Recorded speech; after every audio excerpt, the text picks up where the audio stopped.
خۆشەویستانمان میدیای کۆمەڵی دادگەریەوە بە تایبەتی تر کەناڵی ئاسمانی پێیام لە 24 کاتژمێری ڕابردوو لەو لافاوەی کە هەبووە هەمیشە بەردەوام پەیامنێرانمان میدیاکارانمان ڕووماڵێکی تەواوەتی لافا و زەروزیانی هاوڵاتیانیان کردو. ئەوەیشی کە گرنگە لەلایەکی دیکە و دەستگای خێرخوازی بەخشین و بانخوازانی ناوچەکە لە چەمچەماڵ کەمپینیان ڕاگەاندووە دەیانەوێت هاوکاری و کۆمەکی بۆ موسڵمانان و لێقەوماوانی ئەو شارە خۆشەویستە کۆبکەنەوە. ئێمەش لە کەناڵی ئاسمانی پەیام و لە بەرنامەی پەیامی ڕۆژ ئینشاءالله دەستێک دەبین بۆەوەی کە هۆکارێک بین بۆ کۆمەکیکردن و هاوکاریکردنی ئەو هاوڵاتیانی کە زەروزیانیان بەرکەوتوو لە شاری چەمچەماڵ کە تیایدا سەدان ماڵ سەدان چەندین گەڕک و هاوڵاتیان تێدا بریندار بوون بۆ هیوایە کە ئینشاءالله هەموو لایەکمان هاوکار بین بتوانین کۆمەکی و هاوکاریان پێشکەشکەین. گفتوگۆی تەوەری ئەمڕۆی پەیامی ڕۆژ بە دەمەوەچوون و هاوکاریکردنی ئەو شارە خۆشەویستیە کە بە میوانداری بەڕێز مامۆستا جەزا ئەحمەد بانخواز میوانی بەرنامەکەمان. مامۆستاگیان زۆر بەخێر بێ. بەخێر بێ مامۆستا. دەزانم مامۆستایان جەنابەت دانیشتووی ئەو شاری و ئەمە کەمێک لە ڕابردووشی باسکەین. ئەم شارە شارێکی ستەم لێکراوە زوڵم لێکراوە لە ئەنفال و ڕژێمی باس و دواتر ئاهەنگیان گێڕا خۆشیان دەربڕی کە حکوومەتێک بێت و ئیدی کۆتایی بەو نەهامەتی و ناخۆشیانەیە بەڵام گۆڕانکارێکی و تۆ لەو شارەدانی ڕاستە ئازادیەکە هەیە و ئەو زوڵم مستەمە تاڕادەیەکی زۆر نەماوە. بەڵام ئەم شارە باس پێم خۆش باز لە شارەکە بکەیت بسەرەتا. بسم الله الرحمن الرحيم الحمد لله والصلاة والسلام على رسول الله وعلى آله وصحبه ومن والاه. اللهم اجعل أعمالنا كلها صالحة ولا تجعل لأحد فيها نصيب آمين. صلاة خوي قرتان لي ولجناني برزي كنال عثماني بيامش والله مسرت أمي ودعاء دس بيوكم كبيغمبري صلى الله عليه وسلم دسي فيك الدعاء لكاتك كباران زورة وإفرمو اللهم حوالينا ولا علينا. خوي بردقار أباران من بو بربو شونك كزر رزيانينيا كلدشتو دريك قازان جاكينيو 2000 سودەکەشی بۆ مسلمانانە بێ. ئێمە شەڕینی ڕەبی خۆی پردگار ئەو دوعایمان لێ قوبوڵکەی و بارانی ڕەحمەتی خۆت بۆ ناردین بە غەیث و بە خێر و خۆشی بۆ میلەتەکەمان بشکێتەوە یا ڕەبی خوایە زەرەر و زیانی زیاترمان لێ نەدا و چونکە بەڕاستی میلەتەکەمان میلەتێکی ستەمدیدەیە و هەژارە بە تایبەتیش بۆ ڕۆژی سێشەم کە دوێنێ زیاتر لە ناوچەکانی تر پێم وایە مەنتیقی ئێمە زەرەرمەند و زیانی بەرکەوت. خی پردگار بۆمان قەرەبوو کاتەوە و بەشمان پارێزیە لەگەڵ باقی مسلمانانی ترە. وڵا فیعلەن مامۆستا ڕامێر ئەو دەڤەری ئێمە خەڵکیێکی هەژار نشینە بە قەزای چەمچەماڵ و ناحەکانی دەوروبەری و گوندەکانی شێوە خەڵکیەکەن فیعلەن وەکو جەنابەت قوربانی زۆریان داوە لە ڕابردووە هەتا ئیساش ئاثەوارەکەی هەردیارە پیانەوە لە کەسوکاری ئەنفال و شەهید و لەم دوایەشە بەهۆی بێکاری و گەنجێکی زۆرمان ئێستا بەڕاستی چونەتە دەرەوەی چەمچەماڵ و هەندێکیشان بۆ دەرەوەی وڵاتی ڕۆشتون. ئەمە هەمووی ئەوە ئاگەیانە کە گەنجەکانمان بێنازن لە کچانمان لە کوڕانمان کە هەلی کار نییە فیعلەن خزمەتگوزاری وەکو پێویست نییە خزمەتگوزاری ڕێگاوبانمان نییە خزمەتگوزاری کارەبا وەکو پێویست نییە خزمەتگوزاری ئاو ئەو کە مەشهورە لای ئێمە ئەم فعلەن ئەم تۆمڵی منکوبە ئەم گرفت و کێشانەمان هەیە خۆی پڕگەر ومان ئاسان کە یا ڕەبی ئینشاءالله. مامۆستا ویستمەوە پرسم جەنابەت کە دانیشتووی ئەوەی ئەمە چۆن ڕوویانی هۆکار چییە؟ حتمما ئەمە خۆی باڵا دەست و حکمەتێکی تێدای و کارەساتی سروشتی بەڵام بۆ چەمچەماڵانی بۆ ڕادە زۆرەیەک سەر ینی ئاوا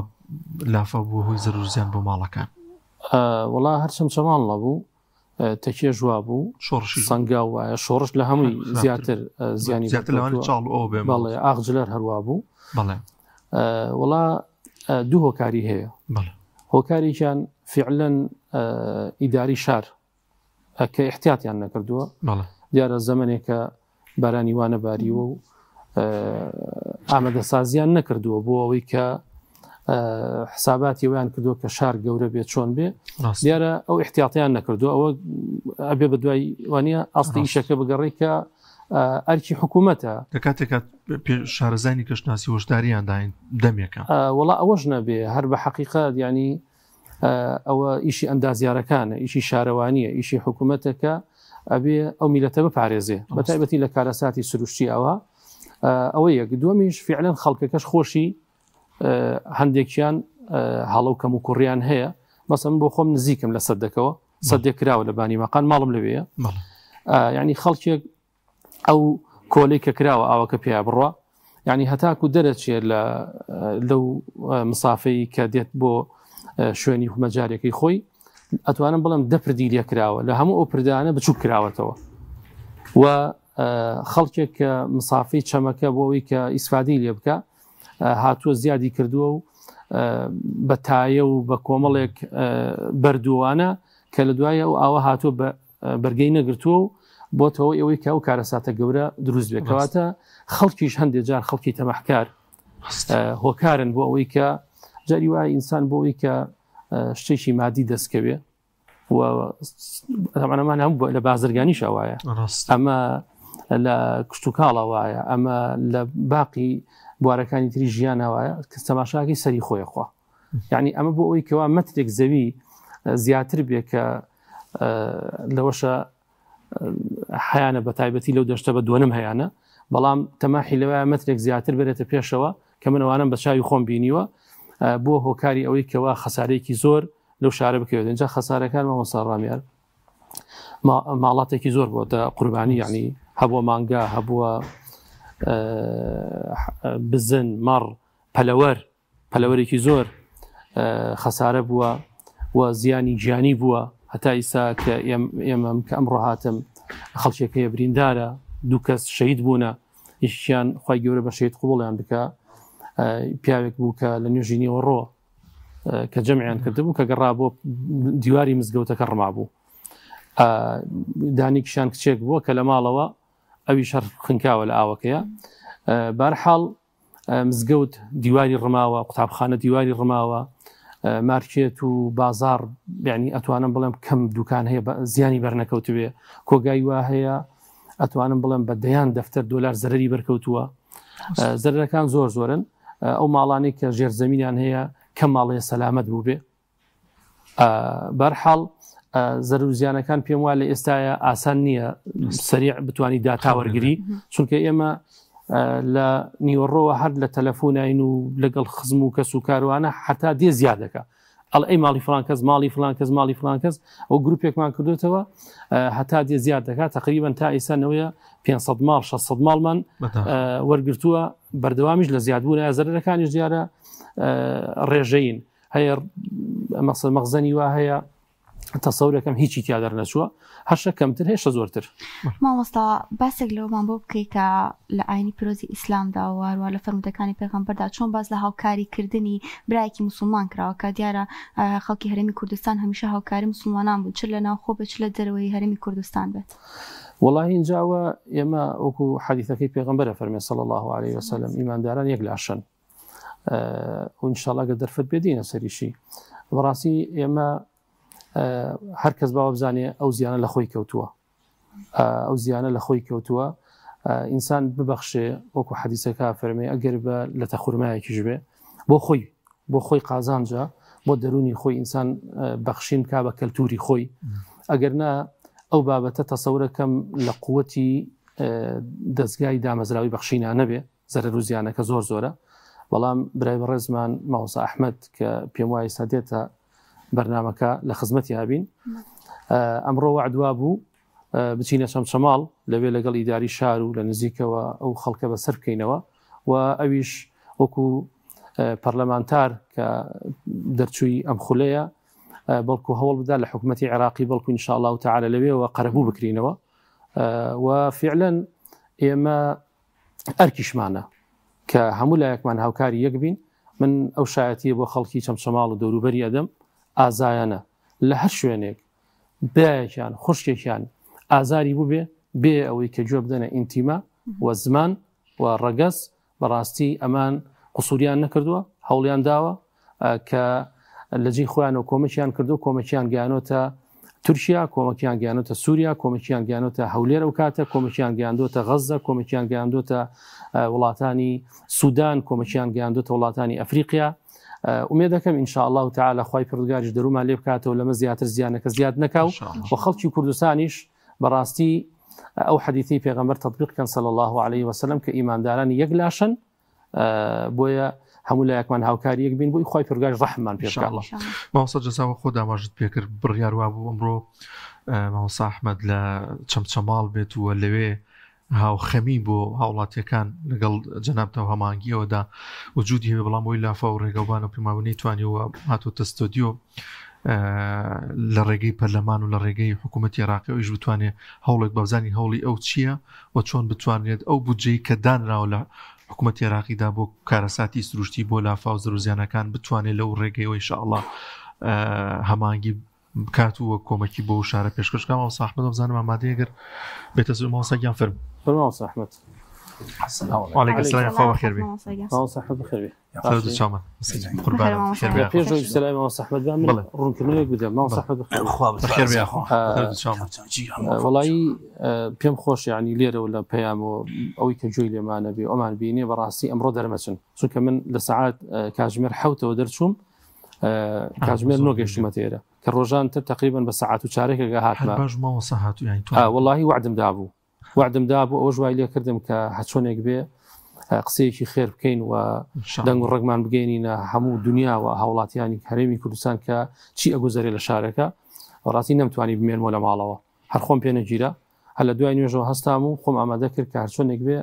لەسەر خۆش بێن بەڵام ئێمە لێرەوە تەوسیاکەین ئامۆژگاری هەموو شۆفێرانەکەین و خەڵکی هاوڵاتیانی کوردستان کە دەرنەچن بەڕاستی ڕێگاوبان زۆر خراپە و جادەکان لە هەندێکشون قەتع بووە و لە هەندێکشون لافا و چۆن بڵێ بەرد و خاشاکی زۆری خسۆتە سەر بە ئاسان نییە ئەوەی کەوە سیارەکان هەموو شۆ بکەن بۆیە جۆمان لێ بگرن و تەوسیەکەمان قۆبڵکەن زۆر زەرور نەبوون دەرنەچن. مامۆستا بەخێر بێ هەرەوەش بوو بە مامۆستا ئەحمەدم وتی جەنابی خۆی حاضر کرد و بەرە چەمچەماڵ بێتم ناوەڵام مامۆستا ئەحمەد وەک من هاتم تۆمەیە دێرەژ ئینشاءالله مینبەرێکە بێت کە بتوانین مسلمانان هەموو لایەکمان بە جۆرە جۆرەکان هاوکاری کۆمەک پێشکەش بۆ شارە بکەین. مامۆستا ئەحمەد باسێکمان بۆ بکەی کە جەنابتان کە ویستوتان بچن بۆ چەمچەماڵ هۆکاری چوونی ئێوە بۆ شاری چەمچەماڵ چی بۆ ویستوتانە هاوخەمی خۆتان بۆ ئەو شارە بە چ شێوازێک دەرببڕن؟ بەناوی خۆی بەخشندەی میهرەبان من شەو پەیوەندیمان هەبوو لەگەڵ مامۆستا جەزاوتم بەیانی مەیدانیان دێمەوێ سەردانی قایمقامیە دەکەین بۆ ئەوەی کە بتوانین حکوومەتی عێراق لەو کارەساتە ئەوە ئەرکی حکوومەتی اتحادیە کە بەهانای زیان لێکەوتوانەوە بێت لە موازنەی تەواریە موازنەیەک تەخسیسەکرێ ساڵانە بۆ ئەو بابەتانەی بۆ ئەو کارەساتە سروشتیانەی کە لە عێراق ڕۆدان بەعتیباریەوەی عێراق وحدەیەکی پارچە نەکراوە و حکوومەتی عێراقی ملزەمە کە لە سەدا قەرەبووی زیان لێکەوتوان بکاتەوە بەڵام من ئەمیش مەیدانیەن لە چەمچەماڵ بووم لەگەڵ قایمقام و لەگەڵ بەڕێوەبەرایەتیە گشتیەکانیەوێ بە هەماهەنگی برایانی ماڵبەندم و برایەک بەڕێزم مامۆستا جەزا لەوێ بین بەڵام کە من هاتم بەرەو ئەوێ بڕۆم مامۆستا جەزا تەلەفۆنی کردوتی ڕێگەکە بە کەڵکیەوە نایە کە بیت سەفەرەکەت بگۆڕە تەجیلی کە بۆ ڕۆژانی داهاتوو بۆیە مناشەدەیەکەکەین بۆ سوودانی ڕاستی ئێستا سوودانی حکوومەتی کار بەڕێکەرە و ڕەنگە توانای قەراراتی زۆر گەورەی نەبێ بەڵام لە ئێستادا کارەساتێک و ڕوویداوە پێویستە بەدەمەوە هاتن بێ لەو بابەتەوە و ئێمە بەگەڕانەوەمان بۆ بەغدا یا چوونمان بۆ سوێنخوان ڕاستێ تا ئێستا سوێنمان نەخواردووە بە فەرمی نەبووینەتە پەرلەمانتار بەڵام ئەمە ئەوە ناگەێنێ کە ئێمە دانیشین تاوەکو ئەو شوێنە خۆین یاخود تاوەکو ممارسەی کاری پەرلەمانیەکەین بۆیە لە ئێستەوە دەسەکەین بە دوواداچوون و ئەو پەیوەندیانەی خۆمان کە هەمانە لەگەڵ ئەو هاوڕێیانەمان کە لە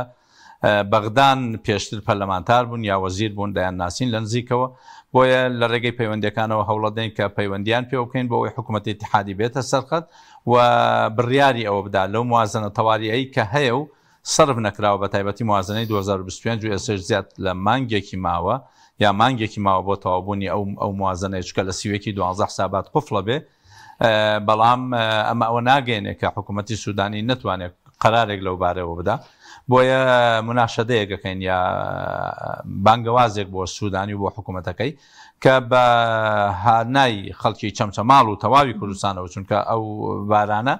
ڕەنگە تەنها چەمچەماڵ ئێستا دیارە کە زیانی لێکەوت بێ شوێنەکانی تریش بەرزیان کەوتون بۆیە یەکێک لە ئەولەویاتی ئیشمان لەگەڵ گەیشتنمان بە بەغدا بە دوواداچوونە بۆ قەرەبووکردنەوەی ئەو زیان لێکەوتوانەی کە لە چەمچەماڵ لەگەڵ ئەوەی لە خوای باڵادەست ئەپارڕێنەوە کە قوربانیان بە هەشتی بەرینی خۆی شاد بکە و خەڵکیش پارێزراو بێ و خوای گەورە ئینشاڵڵا قەرەبووی ئەو زەرر و زیانانە بکاتەوە لە ڕووی مادی و معنەویەوە ئینشاڵڵا بۆ خەڵک و جەماوەری چەمچەماڵ.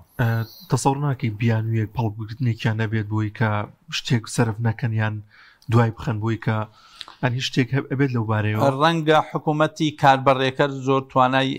قەراراتی گەورەی نەبێ، بەڵام ئەم موازنەیە تەخسیس کراوە لە ناو بودجەی ئیتیحادیە هەیە بە حکمیەوەی هەم موازنەکە تەخسیس کراوە، هەم حکوومەتی کاربڕێکەر ئەتوانێت لە حاڵەتی زەڕورەتە هەندێک بڕیار بدا. دوجار قانون بۆ خزمەتی هاوڵاتیاندا ناکرێت سوودانی بە حوجەیەوەی بڵێ حکوومەتی کاربڕێکەر من لە ئێستادا ناتوانم. ئەوە سەنگی مەحەکە بۆ سوودان، چکە لە ئێستادا داوای ئەوە کاکە بێتەوە بەسەرۆکی ئەنجومەنی وەزیران، بۆیە هەر بابەتێک لەو لە تەخیرکردنی ئەو مەسەلەیە بگرێتە بەر ئەوە واژووی لەسەر کۆکەینەوە کە کەسێکی کەمتەرخەم بووە لە ئاست زیان لێکەوتوانی چەمچەماڵە. بۆیە ئێستا کاتەکە حساسە، من قەناعەتم وایە خودی سوودانیش ئەتوانێت ئەمە وەکو کاتێک بەکاربێنێ بۆ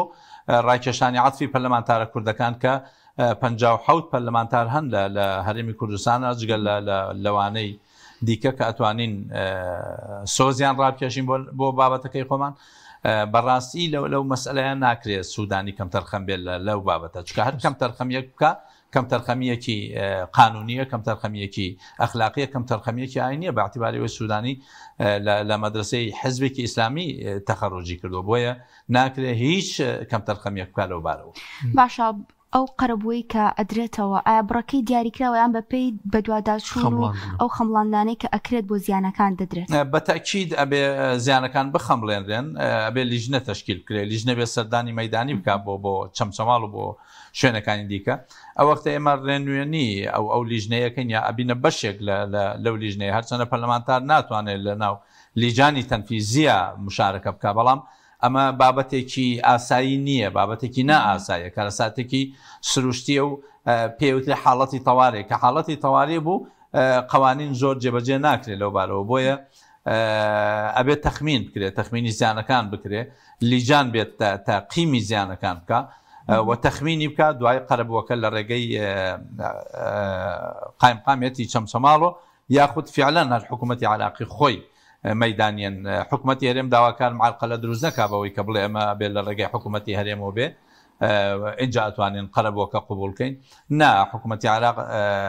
ئێمە داوای لێکەین مباشر بێتە ناو بابەتەکەەوە، چکە ئەگەر ڕاستەوخۆ بێتە ناو بابەتەکەەوە زووتر قەرەبووەکانەگا و کارەکە ئاسانترە بێ و کەسیش گلەی بۆڵە ناکات لەو بابەتی ڕۆتیناتی حکومی و کتاب و ناکتاب بکوم خەڵکی چەمچەماڵ لە ئێستادا کە لە دوێنێەوە پێویستیان بە هاوکاریە چەند سعات دوا بخرێ ئەوەندە لە زیانی ئەو هاوڵاتیان. ماوەسە جەزا دیمەنەکان ناغەژێن لە دوێنێەوە ئەیان بینی لە سۆشیال میدیادا، ینی ماڵ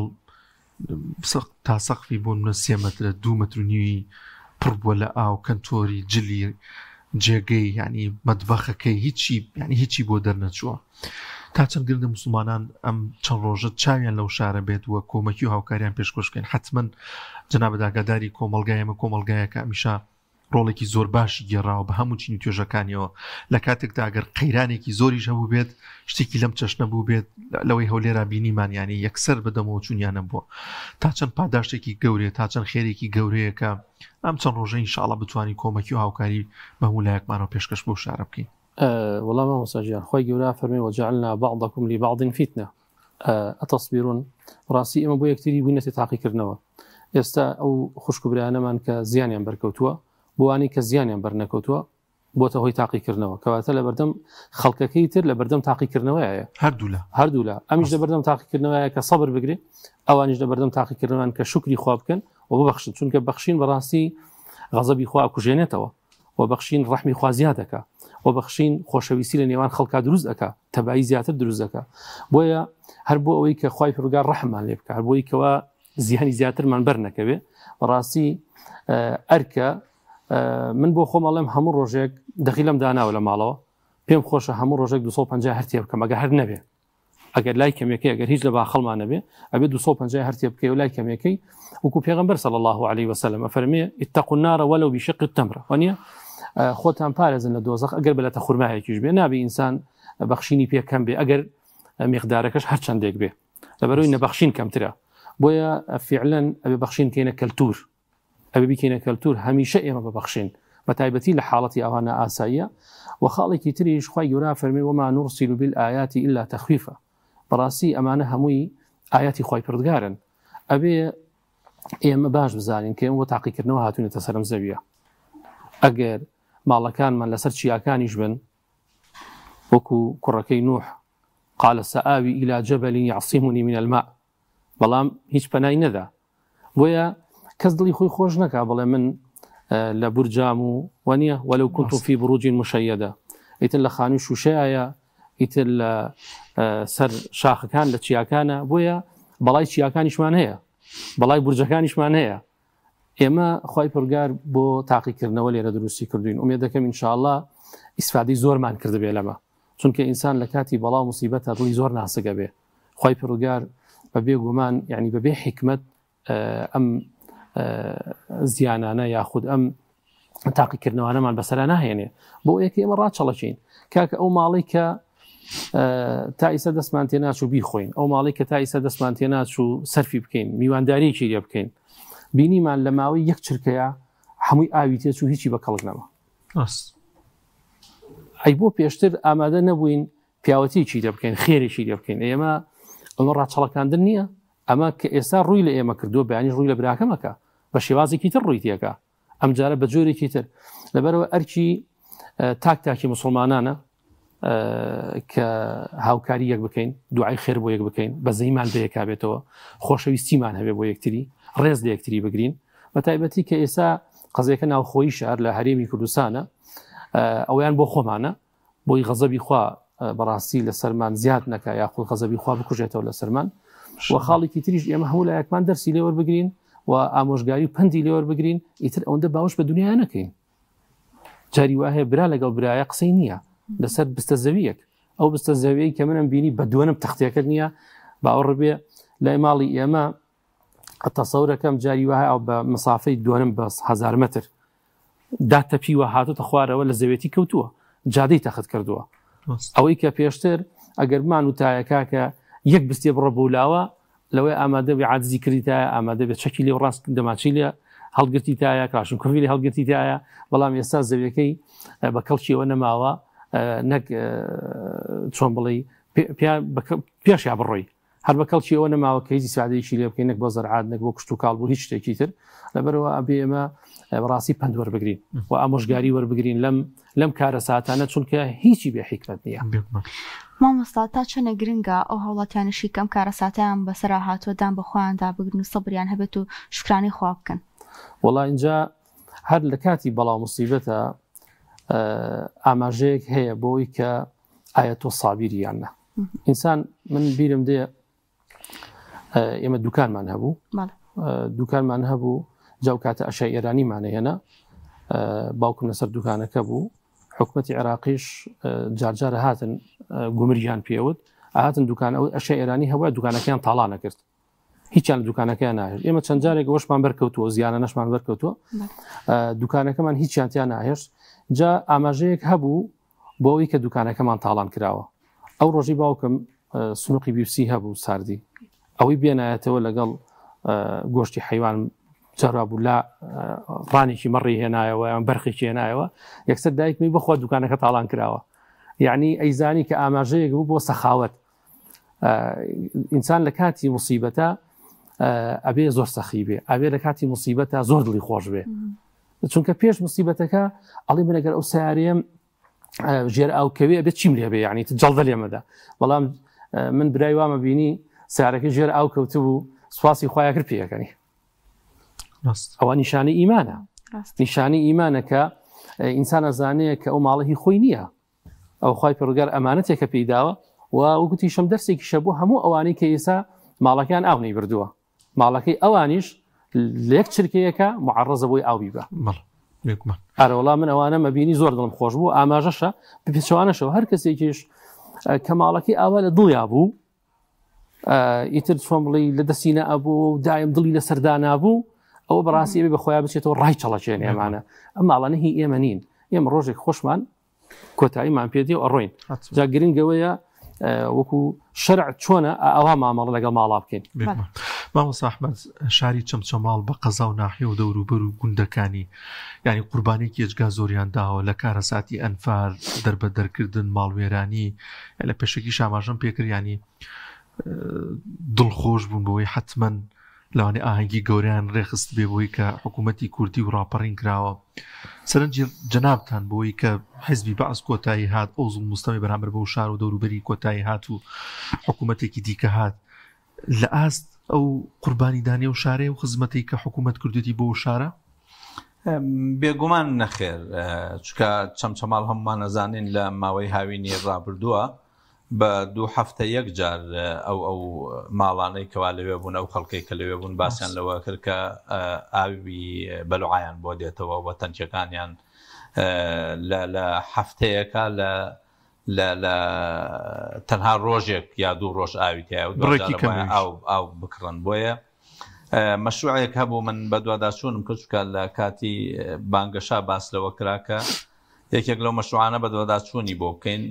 مەشروعێک هەیە تا ئێستاوە چەند ساڵە چەمچەماڵ باز لەو مەشروعەکەن کە ئاویان بگەێنێتێ لە گۆپتەپەوە بەڵام تا ئێستا و مەشروعانە گەیشتووە بۆیە چەمچەماڵ لە قوربانیە با بڵین شاری ئەنفالە پایتەختی شۆرشە پایتەختی قوربانیدانە بەڵام بەداخەوە لە ئیمتیازات و لە قەرەبووکردنەوە کۆتا شار بێ کە تا ئێستا خزمەتگوزاری بە شێوەیەکی ڕاستەوخۆ نەگەیشتوێ یا بە ناڕاستەوخۆ ینی کاشیتە چەمچەماڵ ڕاستە دانیشتوانێکی زۆر فراوانی تایە خەڵکێکی زۆری تایە بەڵام خزمەتگوزاریەکان لە ئاست ئەو فراوانیان خاوەنی سەرۆتێکی گەورەشە لە کاتێکە بەخشینی ئەو ناوچەیە کە کارەبای هەموو هەرێمی کوردستان و بەشی ئێستا فرۆشتێ بە عێراق لە غازی چەمچەماڵە بۆیە لە دنیادا ئەو وڵاتانەی ئەو شوێنانەی ئەو شارانەی کەوا توانای ئەویان هەیە بەرهەم ببەخشن ئەبێ نیسبەتێک لەو بەرهەمە یەکێک لەو قانونانەی کە لە عێراقا ئیشی پێکرێ پترۆدۆلاری پێوترێ پترۆدۆلار ئەو شوێنەی کەوا نەوتی لێ دەرەهێنرێ یا غازی لێ دەرەهێنرێ یا تەکریری تیاکرێ پاڵاوگەی لێە ئەوە لە هەموو بەرمیلێک نیسبەتێک ئەبێ بۆ ئەو شارە سەرف کرێ بۆ چەمچەماڵ تا ئێستا نەکراوە کە ئەوە ینی بەڕاستی بێویژدانیەکی گەورە بۆ چ لەلایەن حکوومەتی اتحادیوە و چ لەلایەن حکوومەتی هەرێمەوە کە بەرپرسی ئەساسی بۆ لە چەمچەماڵ بۆیە خوازیارم کە ئێمە بتوانین لەناو موازنە لە ساڵانی داهاتوە لە پەرلەمان ئەو قەرەبووە بۆ چەمچەماڵ بکەین چکە ئێستا غازی کۆرمۆر لە چەمچەماڵ وە حەقلی تازە دۆزراوەتەوە کە چەمچەماڵە بێتە سەرچاوەی ئەساسی غازی هەرێمی کوردستان و عێراق بۆیە بێت چەمچەماڵ ببوژێتەوە چەمچەماڵە بێت لەو قەرەبوانە بەشی ئەساسی هەبێ و من ناتوانم هیچ بەڵێنێک لە ئێستا دابدەم چکە تا ئێستا نەبوومەتە پەرلەمانتار بەڵام کاتی خۆشی کە تەرخانی هەندێک لە مناقەلە کراوە بۆ شاری شۆڕش بۆ چەمچەماڵ بۆ ئەو شوێنانەمان تەرخان کردووە بەڵام بەداخەوە مەسن ئێستش لە بیرمە خەستخانەیەک لە کاتی بانگەشا کە چین سەردانی خستخانەکەمان کرد تا ئێستا ستافی بۆ دانەنراوە بۆیە ئێمە خۆمان بە نوێنەری چەمچەماڵ ئەزانین وەک چۆن خۆم بە نوێنەری هەڵەبجە و سلێمانی و شار باژێر و تەوێڵە و بیارە و هەموو شارە زور و گەرمیان ئەزانم چەمچەماڵ لە پێشینەمانە بێت چونکە چەمچەماڵ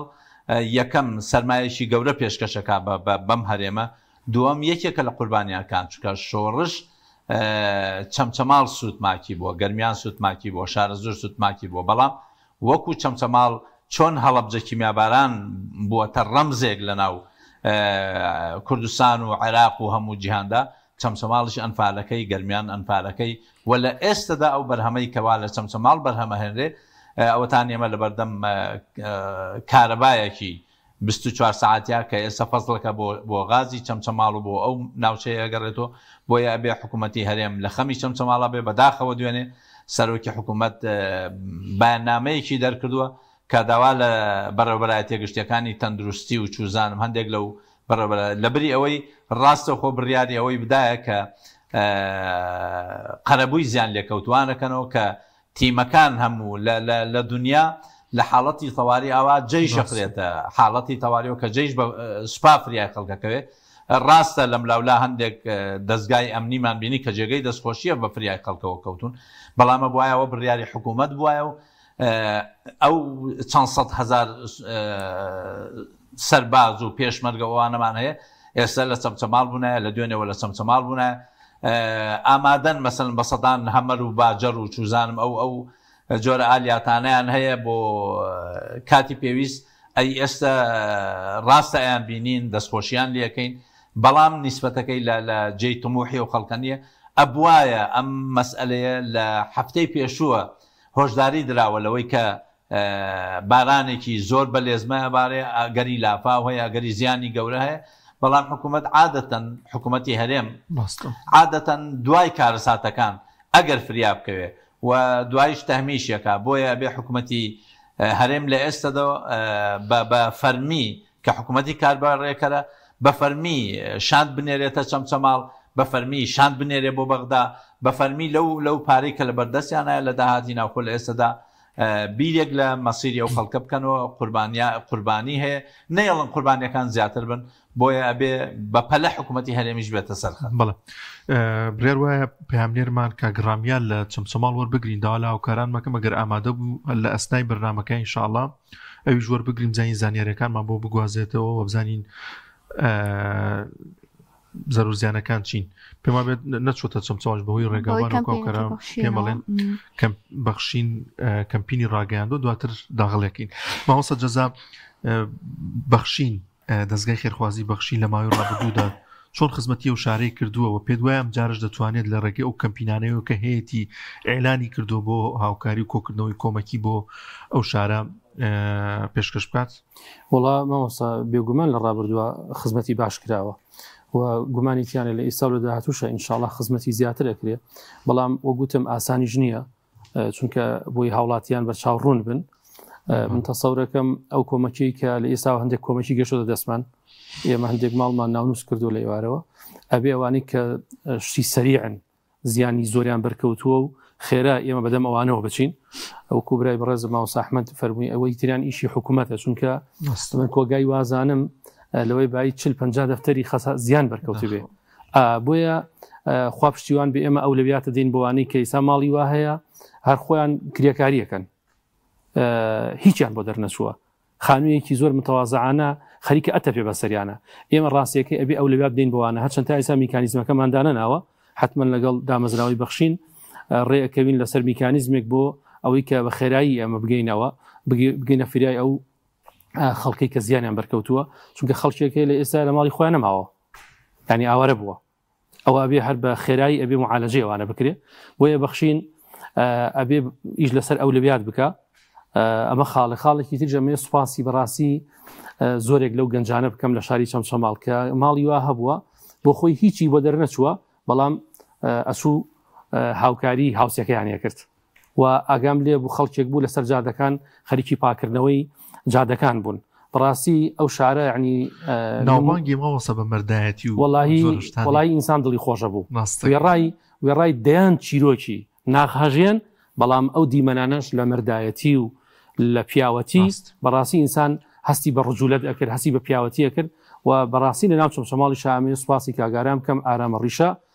حقەتەن ئەمشەو ئەوەندەی من ئاگادار بم نەخەوتووە هەر خەریکی پاکردنەوەی جادەکە بوو خوا پاداشتی باتەوە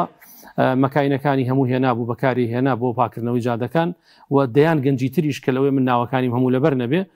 بۆیە جێی خۆیەتی سوپاسی ئەو خەڵکە بکرێ کە خەڵکێکن بەڕاستی لە خۆ بردوون. مامۆستا ئەحمەد دەکرێت بڵین یەکێک لە هۆکارە سەرەکیەکانی بوونی ئەم لافاوانەی کە ساڵانە دووبارە ئەبێتەوە لە شار و شارچکەکان بەتایبەت ئەوەی کە دوێنێکە لە چەمچەماڵ و شۆڕش و تەکیە و باقی شوێنەکانی دیکە ڕوویدا نەبوونی پلانی حکوومەتە بۆ دروستکردنی بەندا و هەروەها ئەو خزمەت گوزاری ئەو ئاوڕانی کە لە شار و شارچکەکان هەیە بەتەکید ئێمە شتێکمان نییە لە هەرێمی کوردستانە ناوی تەخفیت مدن بێ ینی نەخشە سازی بۆ شارەکان ئەوەی هەرێمی کوردستانی وێران کردووە بێسەلیقەیە بێ ئیدارەیە بێ نەخشەیە کە حکوومەتە یەک لە دوای یەکەکان ینی ئێمە زانین ئەم منطقەیە منطقەیەکی باراناویە بۆیە هەمیشە چاوەڕێی ئەوە ینی ئەمەش تێپەڕێنین بە دڵنیاییەوە کارساتی تر ڕوئەدا کارساتی سروشتی تر ڕوئەدا لە شوێنی تر لە ناوچەی تر لە شاری تر و حکوومەتی هەرێم بێخەم ئەبێ لە ئاس ئەم بابەتە بۆیە بەڕاستی من ئێستم نییە کە لە ئەم کارەساتە بێئەمەل بوو بم لە حکوومەتی هەرێم ینی بە درێژایی لە 92ەوە هەتاوەکو ئێستا کە حکوومەتە نەیتوانیوە لە تەختیت مدونە لەوەی کەوان نەخشەی شارە دەستی هەبێەوە بتوانێ مەسن لە هەولێر کارساتەکەی هەولێر بەهۆی ئەوەی ئەو زەویانەی دابوو بە هەندێک لە کۆمپانیەکان و کردویانە ڤیلا و عیمارەی بەرز بۆیە حکوومەتی هەرێم ئەوەندە یا هێزە سیاسەکانی ناو حکوومەتی هەرێم ئەوەندە چاویان لە بەخشیش و پیاکردنی پارەی ئەوەندە چاویان لەوە نییە ئایا ئەم کارەساتانە کە ڕوئەدەن بەرەو چه ئاقارێکمانە بن بۆیە من ئەمەلم نییە کە حکوومەتی هەرێم نێڵێت یا کارساتەکان کەم بکاتەوە بەڵام ئەبێت مەیوز نەبین لەوەی کەوا هەمیشە فشار بکەین لەسەر حکوومەتی هەرێم لەسەر حکوومەتی عێراق و ئەو کۆمپانیانەی کەوا ئەبنە هۆکار یا ئەو نەخشانەی کەوا ئەبێتە هۆی هۆکار لەم لافاون و لەم زیان و لەو کارساتانەی کە ڕوەدەن بە دڵنیاییوە گروپەکانی ڕێکخراوەکانی NGO چالاک بکرێنەوە و داوای ئەویان لێ بکرێت کە فشارەکانیان زیادکەن بۆ سەر حکوومەت تاوەکۆم کارساتانە دووبارە نەبنەوە لەگەڵ ئەوەی قەناعەتم وایە حکوومەتی هەرێم بە فریایی ئەمڕۆ چەمچەماڵ نەکەوتووە سبەی نەفریایی گەرمیان ناکەوێت دوو سبەی فریای هەڵەبجە ناکەوێت سێ سبەی فریای شارە زۆر و سێ سادەق و هەڵەبجەی تازە و سلێمانی و هەولێر و دوهۆک ناکەوێت بۆیە حکوومەتی هەرێم بەڕاستی حکوومەتێکە زۆر بێخەمە حکوومەتێکە زۆر بێ سەلیقەیە حکوومەتێکە ئەوەی پرەنسیپی دەوڵەتداری بێت لەناو ئەم حکوومەتی ئێمانی دەچینە لای ڕامیار چۆن هەواڵێکی خێراژێمەوە ساڵی بەندایە نزیک بە کەلار ڕووخاوە ئەگەری لافای گەورە ژێ لەو شوێنە بەتەکید ینی ئەوە بەنداوەکان لە ئەساسۆ بۆ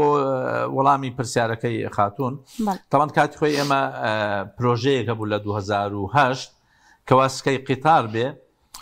من لەگەڵ برای بەڕێزم کاگوشیار ڕەسوول لە چەمچەماڵەوە هەتاوەکو کانی گۆمە کاتی خۆی تەقیمی ئەو منطقە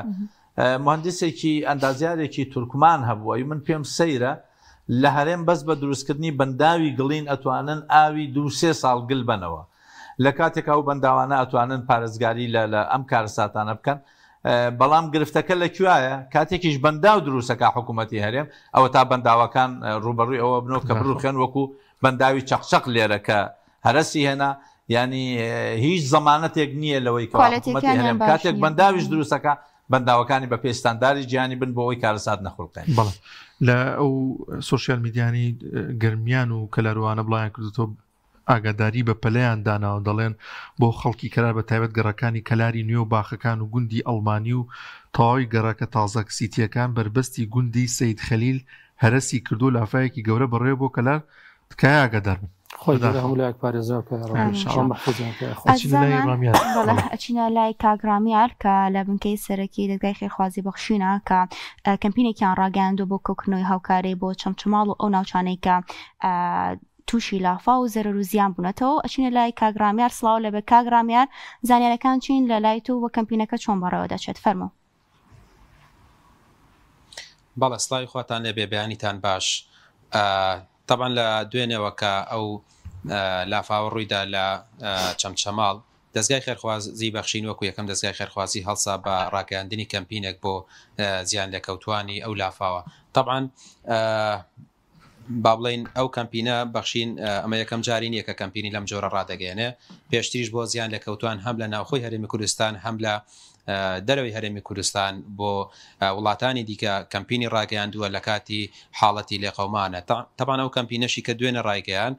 لە سەرجەم شار و شارۆچەکان هاوکاری کۆ دەکرێتەوە هاوکاریەکان من ئێستا لەگەڵ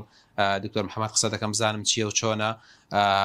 سەبارەت بە کەمپینەکەش قسەی زیاتری لەگەڵاکەم بەڵامەوەی کە هەیە داوا لە هاوڵاتیان دەکرێت بێن بەدەم کەمپینەکەەوە بۆی کە بتوانن هاوکاری لە قەوماوانی چەمچەماڵ و ئەو زیانە زۆرەی کە بەر هاوڵاتیان کەوتووە هاوکاریان بکەن دکتۆر سڵاو لێبێم ماندوو نەبن دەمێ پێم بڵێ کەمپینەکەتان دەست پێ کردووە چۆنە کەمپینەکە و چی کۆ دەکەنەوە ئایا با بڵێن بابەتی کەلوپەلی ناوماڵە یاخود تەنها پارە کۆ دەکەنەوە کەمپینەکە چۆن ئەگەر باسیکی بکەی بەپاس. بەناوی خۆی گەورە و میهرەبان، سڵاو لە بەڕێستان، سڵاو لە بینەرانی بەڕێز، بە خێراتنتانەکەین، دەستخۆشیتان لەکەین. دیارە وەک جەناب داماژت پێکرد، دەستگای خێرخوازی بەخشینە یەکەم جاری نییە کە کەمپین ڕاگەێنێ بۆ لافاوی هەولێر کەمپینمان ڕاگەیان بۆ لافاوی دۆهۆک بۆ زاخۆ لە ناوخۆیە هەر شوێنێک کارە سادبار بوو بێ ئێمە چوین بەدەمەوە کاتێ ئاوارە هاتۆتە کوردستان چوین بەدەمەوە بۆ دەرەوەی کوردستان لە پارچەکانی تری کوردستانی شایمە کەمپینمان ڕاگەیانەوە. لە ئێستای شام کەمپینەکە ڕامان گەیاندۆ بۆ لێ قەوماوانی شاری چەمچەواڵی خۆشەویست. ئێمە ئەچین هەڵسەنگاندنێکەکەین بۆ پێداویستی خەڵکەکە ئەو زەرەر و زیاندەی کە کەوتووە، ئایا لە بینا کەوتووە، لە کەلوپەلی ناوماڵ کەوتووە، پێداویستی چییە. وەفدێکمان ئەمڕۆ چێتە چەمچەماڵ لەگەڵ نووسینگەکانی ئەو سنوورە، شاری شۆڕش، شاری تەکیە، شاری چەمچەماڵ، هەڵسەنگاندنێکەکە بۆ پێداویستیەکان. بە گوێرەی ئەو پێداویستیانە ئێمە هەوڵ ئەدەین کە کەمپینەکەمان بەو شێوازە لێ بکەین. سەبارەت بە گەیاندنی کەلوپەل، هەندێک جار ڕەنگە کەلوپەلێک بگاتە نووسینگەی سلێمانی، ئێمە تا ئەیگەێنی نەچەمچەماڵ کرەی کەلوپەلەکەی تێپچێ، وێ لە ئێستا ئێمە تەنها پارە کۆەکەینەوە بۆ ئەو بابەتە. کاتێک کە پارە کۆەکەینەوە ئەیبین لەوێ بە گوێرەی پێداویستی، یعنی خێزانی وا هەیە ڕەنگە بژێوی ڕۆژانەی نەبێ، ئێمە بتوانین سەبەتەیە خۆراکی بۆ دابین بکەین تاونەی ئەکەوێتەوە سەرخۆ. خێزانی وا هەیە شوێنی حەوانەوەی نییە، خێمەیەک دابین بکەین یا هەندێک ژوورشتی بۆ تەرتیب بکەین، ینی بە گوێرەی پێداویستیەکانی ئەوان ئێمە پێداویستیەکڕین. بەڵام کاتێک کە خەڵکێک خێرخوازان دێن بەدەمەوە کەلوپەلە هێنن جلوبەرگێگەێنن، ڕەنگە لەوێ کەسێکە دەست نەکەی ئەو جلوبەرگەی بۆ ببێ. ئەمەش دوایی ئەمانەتێکە لە ئەستۆی ئێمە کە هاتووە تایبەتە بە خەڵکی چەمچەماڵ و ئێمەش ناتوانین بەڕاستی بیگەێنین و ئەمانەتێکی قورسەبێت لەسەر شارمان. بۆیە شێوازی کەمپینەکەی ئێمە کۆکردنەوەی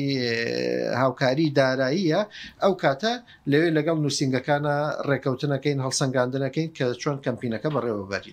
تەنها لە سلێمانیە لە شار و شارەچکە و قەزا و نەحیە و لە دەروی وڵات و ئەوانش کەمپینەکەتان ڕاگەاندووە لە هەموو شوێنێک پارە کۆکرێتەوە بۆ کەمپینە. بەڵێ ئێمە کەمپینەکەمان سەرتاسەریە دیارە لە هەموو ناوخۆی کوردستانە و ئێمە لە دەرەوەی کوردستانیش لە ئەوروپاش نووسینگەمان هەیە، هەر شەو لەوێژ ڕامانگەیان و لە سۆشیال میدیا و پێداویستی ڕیکلامی و ڕاگەیاندنی تایبەت بە خۆیانوان بۆ ناردوون، لەوێژ ڕایگەێنین و ئێمە لەگەڵ چەندین ڕێکخراوی نێودەوڵەتیە کۆنتاکتمان هەیە، هاوکاریمان هەیە. کاتێک کە شوێنەکانی ئەوان لێ قەوماوە ئێمە چوین بەدەمەوە، بۆیە لەگەڵ ئەوانیشا کۆنتاکتمان هەیە کە ئەوانیش بە هەمان شێوە بێنەوە بەدەمێمەوە، بۆ یەک کەمپینێکی سەرتاسەری ڕاگەێنین و ئەم بابەتە ڕەنگە ئێستا بۆ ئازیزانمان لە چەمچەماڵم کارە ساتاتۆتە پێشەوە، ڕەنگە لە شوێنەکانی تریش بێتە پێشەوە، بۆ یە کەمپینەکەی ئێمە هەم بەردەوامە بێ و هەم گشتگیریشە لە هەر شوێنێک کە زانیمان خەڵکێک هەیە پێویستی بە هاوکاری هەبێ. چۆن دوجار ئێمە وتومانە کە بەخشین بریتێ لە پردێکی دەستێکی ئەمین لە بینی خێرخوازان و کەسانی شایستەیە، لە هەر شوێنێک کە زانیمان کارەسات ڕوویداوە ئەچین بەدەمەوە هەتا ئەم باران و لافاوە بەردەوام بێ و گشتگیریشە هەم ناوخۆی کوردستان، هەم نووسینگەکانمان لە دەروی کوردستان و هەم ئەو ڕێکخراوە نێودەوڵاتیانش کە کۆنتاکتمانەیە لەگەڵێنە. باسی لە کۆنتاکتان کرد لەگەڵ ئەو ڕێکخراوە نێودەوڵەتیە خێرخوازیانە، لەگەڵ هیچ ڕێکخراوێکە قسەتان کردووە لەسەر ئەو بابەتە؟ هیچ ڕێکخراو هاتێتە دەنگ هاتەوتە سەرخەت بۆی کە هاوکاری ئەوانی شاوکاری ئەم زیان لێکەوتوانێت چەمچەماڵ بکەن؟ بەڵێ دیارە ئێمە لە هەندێک ڕێکخراوی نێودەوڵەتیە ئەندامین، لەوێ ڕێکخراوی تایبەتی و خێرخوازی تایە. کاتێک کە ئێمە کۆنتاکتمان لەگەڵا کردوون هەڵبەت کە کۆنتاکتیان لەگەڵاکەین، ئەوانیش وەک چۆن ئێمە لێرە بۆ لێ قەوماوان کەمپین ڕاگەین بە گوێرەی بەدەمەوە هاتنی خێرخوازان، ئێمەش هاوکارێکان نەنێنین، ئەوانش بە هەمان شێوە لە شوێنەکانی خۆیانە کەمپین بۆم بابەتە ڕاگەێن و لە دوایی یادەرەکەوێت کە چۆن ئەتوانن هاوکاریمان بکەنەوە. ئەو تیمەتان کەی ئەڕوا بۆ چەمچەماڵ وە تیمەکە لەوێت چیەکە؟ ینی ئەو خەمڵاندن بۆ ئەو خەرەبووانە ئەکرێ بۆ زیانەکان ئەکرێ چی ئەکەن ئەمڕۆ لێ تیمەکەمان ئەمڕۆ ئەڕوا بە پشتیوانی خی گەورە گەر ڕێگەوبان یارمەتی دەربێت تیمەکە چێ مەدانی وەک عرضم کردی لەگەڵ نووسنگەکانی ئەوەیە سەردانی شوێنە لێ قەوماوەکانەوەی کە زۆرترین کارەساتی لێ ڕوودا و لێ قەوماوی زۆرتایە ئەسنە ئەو شوێنانە هەڵسەنگاندنەکەن بە گوێرەی پێداویستەکانی ئەوان پاشان تیمەکە دێتەوە دیارە ئەمە ئیشەکە هی ڕۆژ و دوو ڕۆژ نییە ڕەنگە کەسێکەوێ خانۆکەی ڕووخابێ خۆ پێچێت تا بۆی چاکەیتەوە بۆیە کاتێک ئاوانە گەڕێنەوە تەقیمی وەسعەکەکەن بۆ ئێمە هەڵسەنگاندنەکەن چی زۆر پێویستە لەم کاتە ئێمەی تریش بە پشتیوانی خی گەورە لە سپینەوە دەست بەکارە بین و هاوکارەکان نگەێنی زۆر سپاس دکتۆریان بەڵێ ئەوەی کە گوێبیستی بنوە بینیتان زانیاریەکان بوو لەسەر کەمپینەکەی دەستخوازی بەخشین کە بۆ لە قەماوانی لافاوەکەی چەمشەماڵ ڕاهەنگەیاندووە زۆر سپاس بۆ هاوکارمان ڕامیار ماوسەگەمێ وڵای بەڕێستان ینی زیاتری مەشتەرکیزمان لەسەر خەڵک بێت بۆی کە ئینشاءالله هەمولایەکمان بتوانین هاوکاری پێشکەش بۆ شارە بکەین وەک لە کەمپینەکەی دەستگای خێرخوازی بەخشین ژاماژەی پێکرد لەوانێ بوونی پارە زۆر باشتر بێت بۆی کە ئێوە بتوان کەلوپەل و ئەو شتێکە و ماڵە پێویستی حەسب الحاجە بۆی دابینکەی حتما وڵا گومانییان نیە لە ئێستا ئەگەر هاوڵاتیان بتوانن ئاسانترەگا و پارەکە ئاسانترەکە هەم لە ڕێی ئەلکترۆنیەوە هەم لە ڕێی نووسنگەکانەوە بێگومان خەسارەکان جیاوازن بەڵکو خی گەورە ئاسانی کا بتوانین لە نزیکترین کاتە بەهانای ئەو خەڵکەوە بین و حاجە پێداویستەکانیان بۆ دابینکەین جا ئەمە کاتمان بەرەو کۆتایە ڕواکە ئەحمەد ئەمەوێت قسەی کۆتایی خۆت بکەیت واروەها لەسەر کۆکردنەوەی هاوکاری و ئەو هەوڵی کە بەڕێزی شت ئەتەوێت بیدیت لە عێراق بۆ من هەر لە ئستۆدیۆ کە چوومە دەرەوە پەیوەندیەکەم بە هاوڕێکانمەوە کە دەرچوون بۆ ئەم خولە بتوانین پێشنیاریەوەکەم کە لە نزیکترین کاتە من خۆم بۆ خۆم ئێستا ئامادەم بەرەو بەغدا بەڕێ بکەوم بۆ ئەوەی لە نزیکە و کار بەدەستانی عراق ببینین اینجا تا چ ئەندازێک بەدەستمەوە دێ ئەویان کەوتۆتە سەر ئەوەی کە ئایا ئەگونجێ ئەو برادرانە و هاوڕیانم ئیسیجابیانە بێ لە ئێستەوە لە خەمیەوە ئینشاءالله دەستی چاو خۆش بێ زۆر بەڕێز مامۆستا جەزا ئەحمەد بانخوازەوە بەڕێز کاک ئەحمەد حاجی ڕەشید و بەرلەمانتای دەرچوو کۆمەڵی دادگەریە خوا بەخێر و سپاس بۆم دەرفەتە سپاس